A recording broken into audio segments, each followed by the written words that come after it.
Hello friend, तो आज मैं आपको E8470 जो आपका लेट HP इलाइट बुक का मॉडल होता है, इलाइट बुक, उसका स्कीमेटिक रीड करेंगे। स्कीमेटिक में हम विन सर्किट रीड करने वाले हैं, क्योंकि जो इलाइट बुक कमर्शियल लैपटॉप होते हैं उनका विन सर्किट 19 वोल्ट का जो सर्किट होता है थोड़ा सा अलग होता है, तो उसे हम देखेंगे इस वीडियो में। ठीक है, तो मैंने स्कीमेटिक ये ले रखा है, देख सकते हैं आप। ये मेरा स्कीमेटिक है जो कि HP 8470P का है, और जो मदरबोर्ड का पार्ट नंबर है वो ये है। मदरबोर्ड का पार्ट नंबर 6050A2466401 है। ठीक है, तो स्कीमेटिक जो है कैल्विन यूमा करके है, जो भी है, लेकिन जो डिज़ाइन इन्वेंटेक कंपनी ने किया है, HP 8470 का जो डायग्राम बनाया है वो कंपनी का नाम है इन्वेंटेक। ठीक है, तो इन्वेंटेक जो हमें टाइटल दिखलाता है कि किस पेज के ऊपर किस चीज़ के बारे में बात की गई है, वो हमें टेबल ऑफ कंटेंट के द्वारा बताता है। जैसे कि टोटल इसमें 66 पेज है, तो आपके 66 पेज पे क्या क्या है, 1 से लेके 66 पेज तक जिसके बारे में, जिस टॉपिक के बारे में बात किया, वो आपको पेज नंबर दिया गया है। फॉर एग्जांपल, अगर आपको चार्जर के बारे में पढ़ना है तो आप पेज नंबर 4 पे जाओगे। ठीक है, अगर आपको ब्लूटूथ और फिंगरप्रिंट के बारे में पढ़ना है तो आपको 47 नंबर पे जाना पड़ेगा। ठीक है, अगर आपको लैन के बारे में पढ़ना है तो 53 पे जाना पड़ेगा। तो पेज नंबर दिया गया है, लेकिन कभी कभी स्कीमेटिक एक पेज 2 पेज ऊपर नीचे भी कर, जैसे कि अगर लैन पे 53 है तो अगर आप 53 पे जाओगे तो हो सकता है 53 पे ना मिले, तो आपको एक बार 54 पे, 55 पे, 52 पे, 51 पे करके देखना है। कभी कभी जो स्कीमेटिक डिजाइन करती है वो मिस्टेक कर देती है। ठीक है, पेज का 1-2 पेज का ऊपर नीचे हो जाता है, तो जैसे जैसे आप रीड करते हो तो आपको एक एक्सपीरियंस मिल जाता है। ठीक है, तो हम इसमें रीड करने वाले हैं चार्जर। चार्जर में हमारा DC कनेक्टर आ जाएगा और DC जैक और बैटरी कनेक्टर आ जाएगा। ठीक है, तो हमें पेज नंबर 4 पे जाना है, तो मैं यहाँ पे टाइप करता हूँ पेज 4 और एंटर। तो जैसे मैंने 4 प्रेस किया तो आप देख सकते हैं मैं अपनी पोजीशन पे आ चुका हूँ। ये मेरा है DC जैक, ये मेरा है DC जैक। ये DC जैक है या नहीं, तो इसको जूम करना पड़ेगा। तो यहाँ पे आप देख सकते हैं ये मेरा DC जैक है, जैक 6000, ये इसका प्लेसमेंट नंबर है।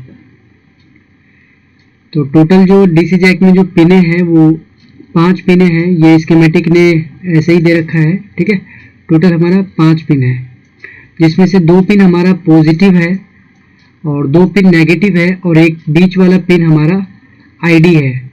तो जैसे कि ये HP का लैपटॉप का डायग्राम है, तो HP में एक अडेप्टर ID होता है जिसे आप ADP ID के नाम से जानते हो, अडेप्टर ID, जो कि DC जैक से ही कनेक्टेड होता है। ठीक है, तो हमें पॉजिटिव को लेकर चलना है कि पॉजिटिव में क्या दिया गया है V+ में। तो जैसे कि V+ की बात करूँ तो 19 वोल्ट की एंट्री होगी।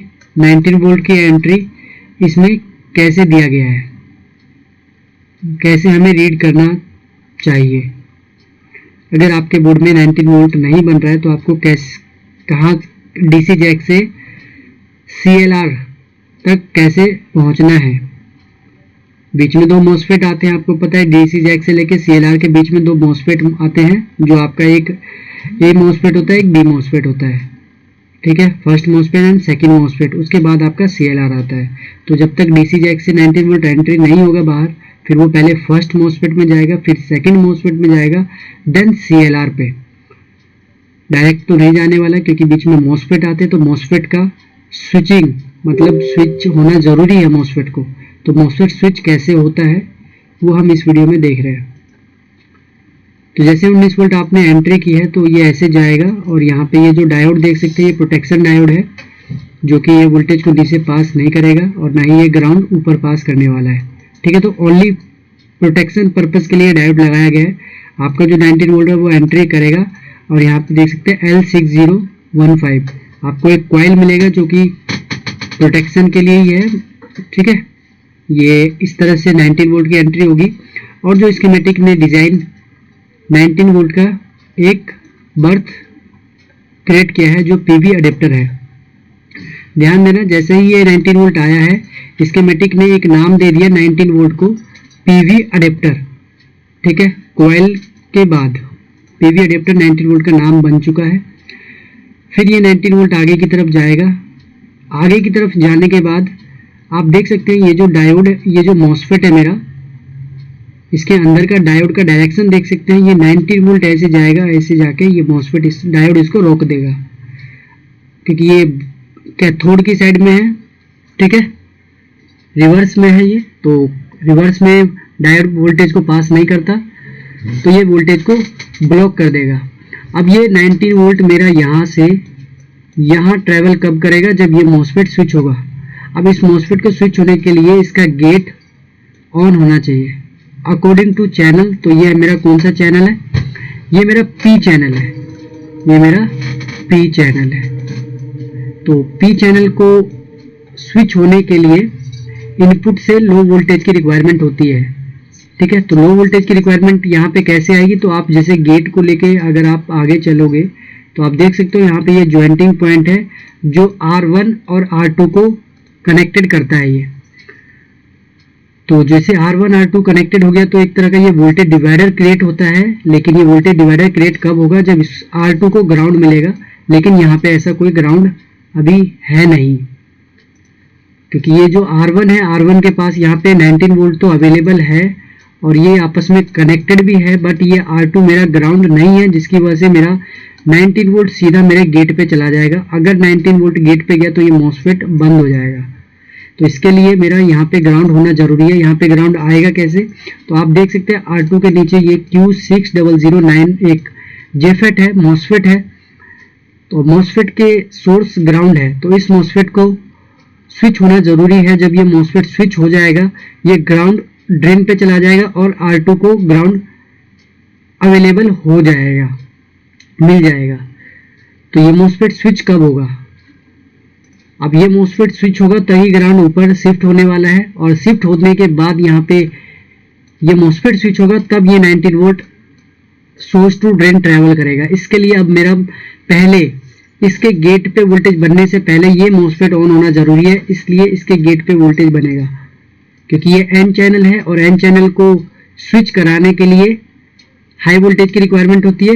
हाई वोल्टेज की 3 वोल्ट, ठीक है, 3 वोल्ट आएगा, ये मॉसफेट स्विच हो जाएगा, ग्राउंड शिफ्ट हो जाएगा। तो ये 3 वोल्ट आएगा कहाँ से, तो आप देख सकते हैं स्कीमेटिक ने हमें एक क्लू दिया है कि अडेप्टर अंडरस्कोर इनेबल से 3 वोल्ट आएगा। तो अब अडेप्टर अंडरस्कोर इनेबल क्या है, तो अब हमें इसको पकड़ के देखना पड़ेगा ये क्या अडेप्टर इनेबल कहाँ से आ रहा है, कहाँ से इसका बर्थ हुआ है। इसके लिए स्कीमेटिक में हमें इसको सेलेक्ट करके राइट क्लिक करके आपको कॉपी करना है इसको, और यहाँ देख सकते हैं सर्च बॉक्स है यहाँ पे आपको इसको पेस्ट करना है, पेस्ट एंड ये आप एरो देख सकते हैं जहाँ से आप नेक्स्ट, फॉरवर्ड एंड रिवर्स कर सकते हैं, ठीक है। तो जैसे मैं यहाँ से नेक्स्ट करता हूँ, नेक्स्ट नेक्स्ट, तो यहाँ देख सकते हैं यहाँ पे मैं ADPEN यहाँ पे आ चुका हूँ। ये क्या है, ये क्या है मेरा, तो ये मेरा है आयो। आयो कैसे मैंने बोला, तो आप देख सकते हैं यहाँ पे क्या लिखा हुआ है, SMSC KVC। KVC मतलब होता है कीबोर्ड कंट्रोलर, और कीबोर्ड कंट्रोलर किसको कहते हैं हम, IO को। तो इसमें जो IO लगी है वो SMSC कंपनी की लगी है, ठीक है। तो ये मेरा IO है। तो आप देख सकते हैं अडेप्टर इनेबल पे जो सिंबल है वो आउट का है। इससे ये हमें इंडिकेट होता है कि अडेप्टर इनेबल पे जो वोल्टेज आएगा वो IO देने वाला है, ठीक है। IO जब तक वोल्टेज अडेप्टर इनेबल पे 3 वोल्ट नहीं देगा तो मेरा वहां का वोल्ट मॉसफेट ऑन नहीं होगा, जिसकी वजह से वो ग्राउंड ऊपर शिफ्ट नहीं होगा और वोल्टेज डिवाइडर नहीं बन पाएगा। अब इसके लिए IO अडेप्टर इनेबल कब जनरेट करेगा, कब आउटपुट करेगा। तो हमें पता है ये IO है, तो IO एक माइक्रो कंट्रोलर है, और माइक्रो कंट्रोलर को काम करने के लिए एक सप्लाई की जरूरत होती है, एक सप्लाई और ग्राउंड की जरूरत है, और एक रीसेट की जरूरत है, ठीक है। जब ये 3 चीज मिल जाएगा इसको, तो मेरा अडेप्टर इनेबल SIO आउटपुट कर देगा। तो अब हमें अडेप्टर इनेबल से पहले IO की सप्लाई देखना जरूरी है, क्या IO को सप्लाई मिला।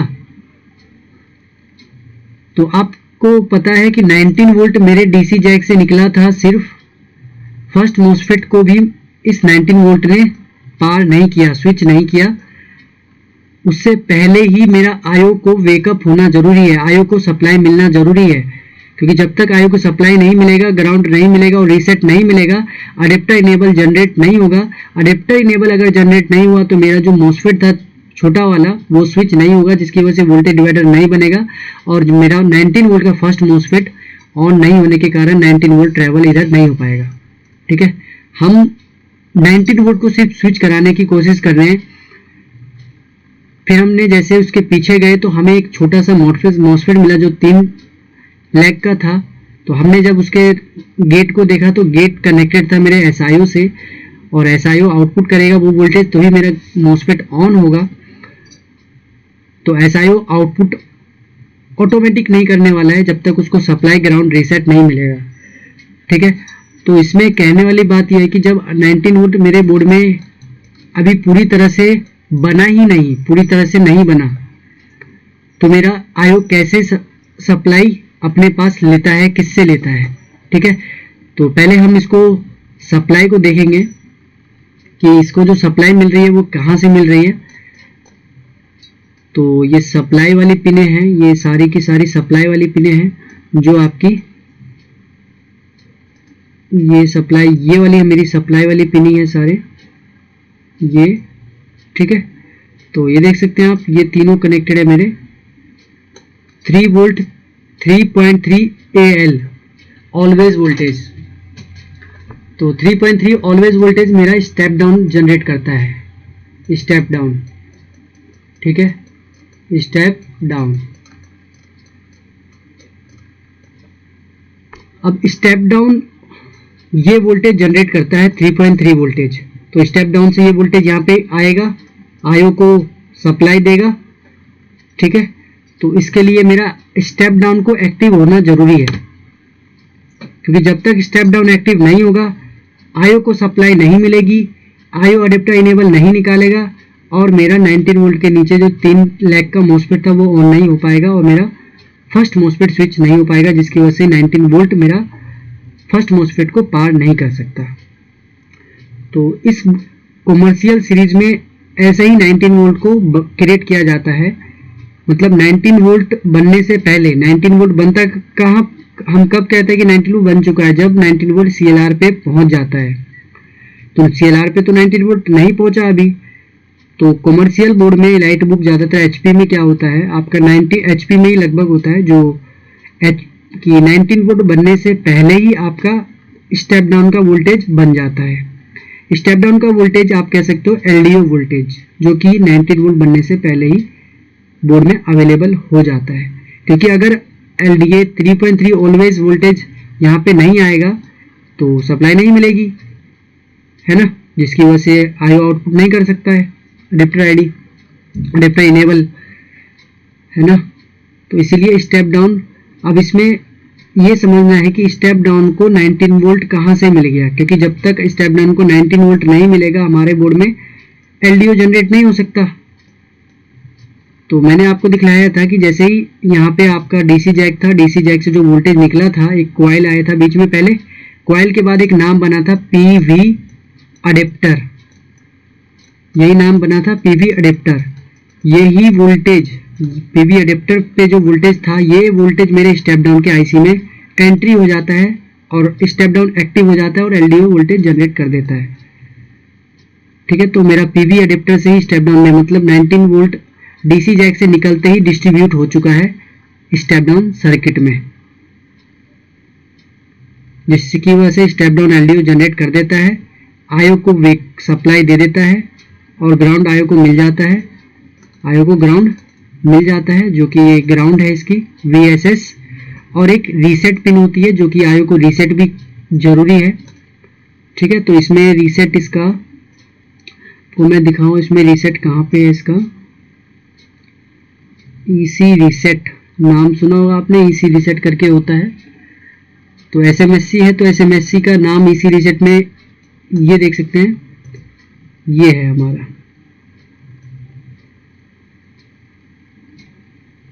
VCC1_RST और स्कीमेटिक ने इसका नाम दिया है POR।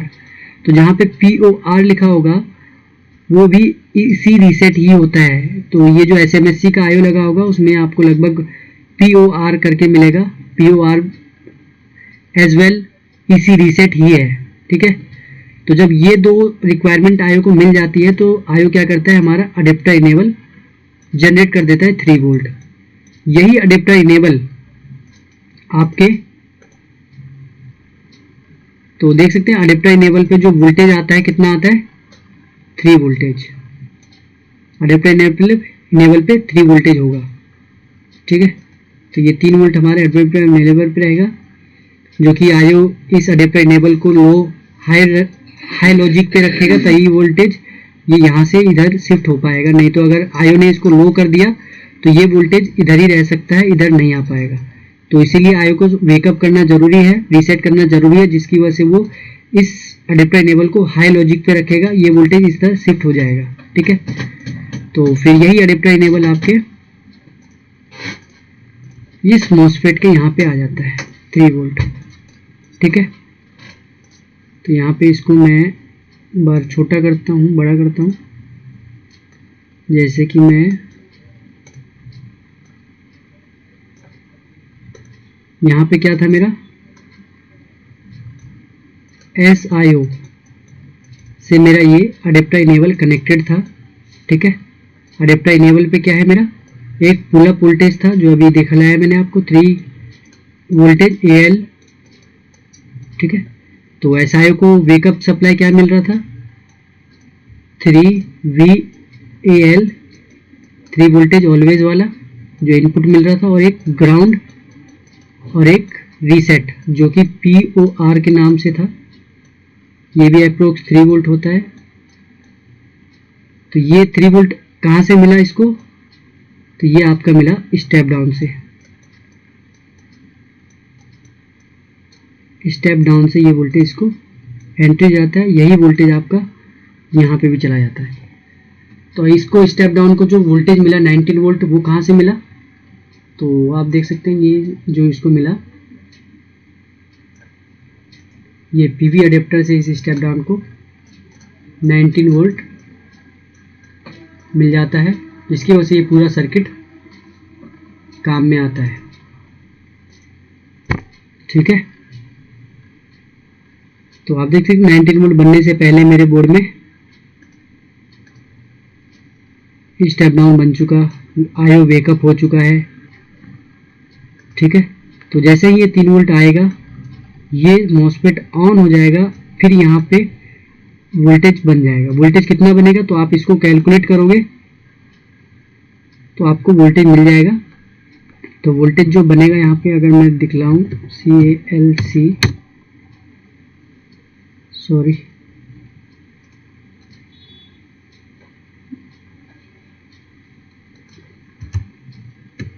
CALC calculator.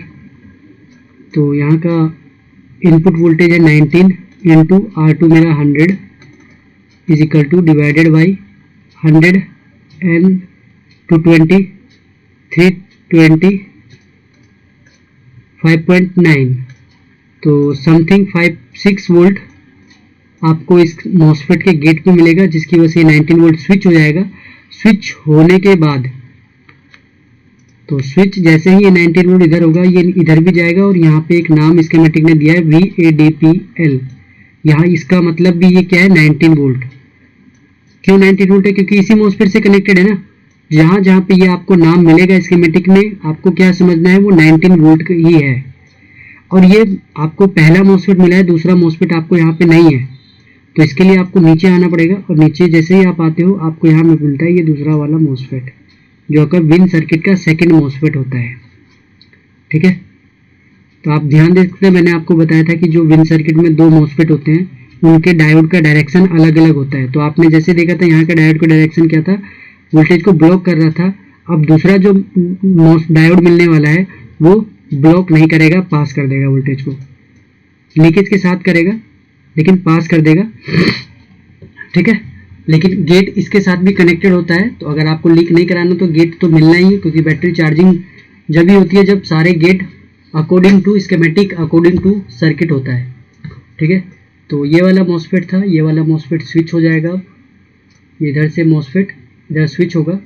यहाँ से स्विच होने के बाद अब देख सकते हैं यहाँ पे इसका गेट, ये जो मॉसफेट है एन चैनल का मॉसफेट है। अभी जो आपने देखा वो पी चैनल का मॉसफेट देखा, जो कि फर्स्ट मॉसफेट था, और जो सेकंड मॉसफेट है वो आपका एन चैनल का है।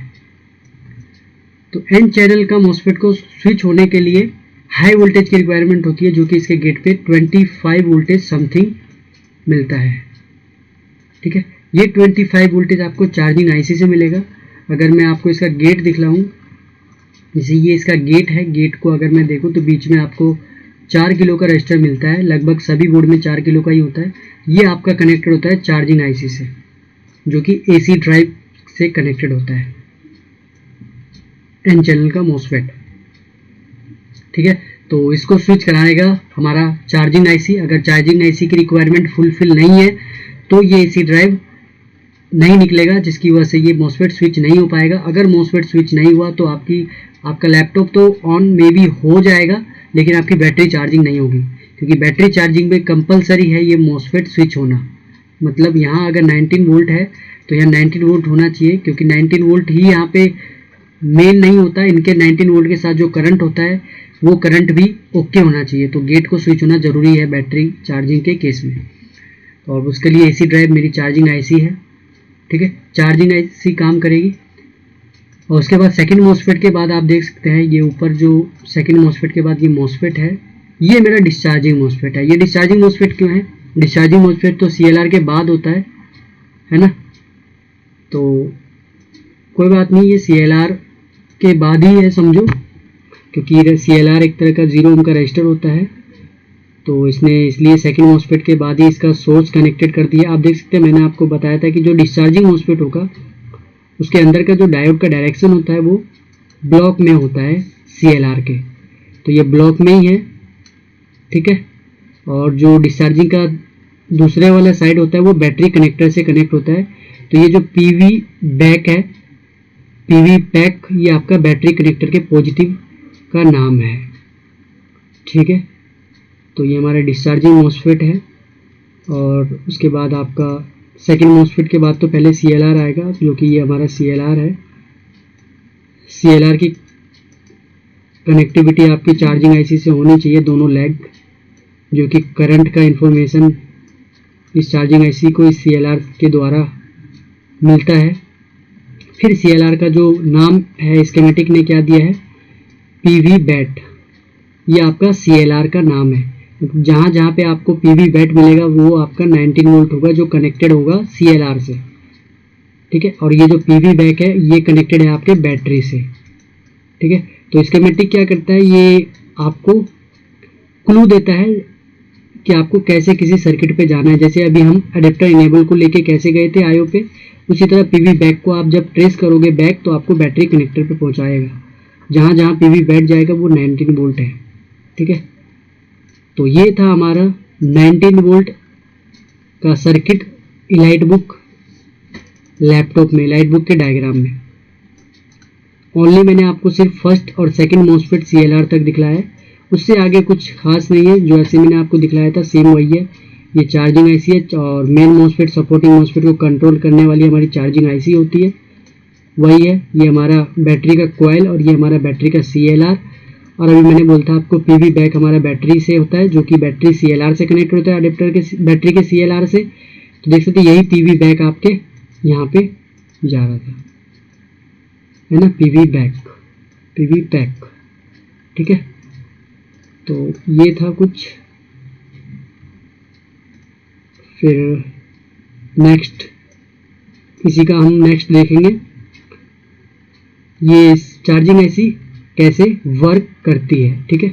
लंबी वीडियो ज़्यादा लंबी हो जाती है तो आपको भी बोरिंग सा फील होगा, तो अभी यही रखते हैं। फिर कल इसी 8470P के अंदर हम इस चार्जिंग IC का सीक्वेंस देखेंगे, ये AC ड्राइव कैसे जनरेट करेगा, ठीक है।